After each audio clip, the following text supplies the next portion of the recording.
जरूरत के हिसाब से राग बदल जाते हैं।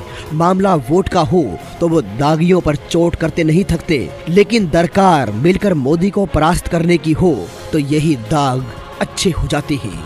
रही बात राहुल की, तो वक्त की नजाकत को देखते हुए राहुल ने भी शारदा घोटाले पर किसी चतुर नट की मानिंद पलटी मार दी है। शारदा घोटाले को लेकर वो किस तरह ममता बनर्जी और उनकी सरकार पर हमलावर रहे हैं, ये उनके ही पहले दिए गए बयानों से साफ हो जाता है।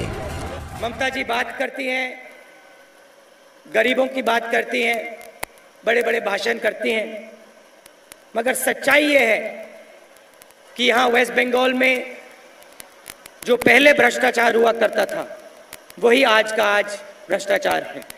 चिट फंड, शारदा फंड के बारे में आपने सुना होगा। 20 लाख लोगों का नुकसान हुआ, गरीब लोगों का नुकसान हुआ, कमजोर लोगों का नुकसान हुआ। कोलकाता के पुलिस कमिश्नर को ढाल बनाकर ममता बनर्जी सर्द रात में ही धरने पर बैठी तो मुल्क का सियासी पारा परवान चढ़ने लगा। देखते ही देखते ममता बनाम सीबीआई से ये संग्राम मोदी बनाम विपक्ष या यूं कहें महागठबंधन का हो चला और शुरू हो गया ममता को समर्थन का सिलसिला।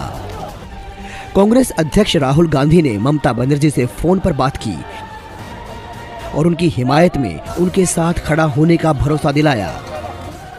टीडीपी अध्यक्ष चंद्रबाबू नायडू और उसके बाद अरविंद केजरीवाल भी दीदी के समर्थन में आए। उसी को इसकी कड़ी निंदा करनी चाहिए और ममता जी के साथ खड़ा होना चाहिए पूरे देश को।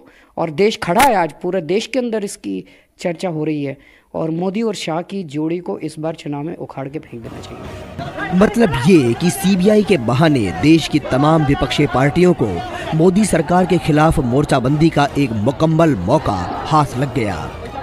इस लामबंदी में नेता ये भूल गए कि कहीं ना कहीं वो अपने पुराने स्टैंड से यू टर्न ले रहे हैं।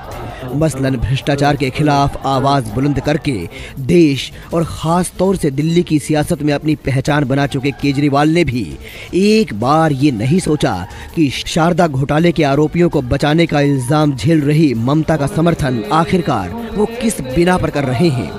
जो पार्टी अपने संविधान में दागियों को दरकिनार करने का दावा करती हो, उसके नेता का ममता के साथ इस मसले पर कंधे से कंधा मिलाकर खड़ा होना लोगों को हैरान कर गया।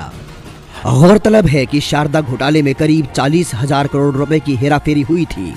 घोटाले में कई बड़े नेताओं के नाम जुड़े हैं। आरोप है कि पैसे ठगने के लिए लोगों से लुभावने वादे किए गए और रकम को 34 गुना करके वापस करने की बात कही गई थी।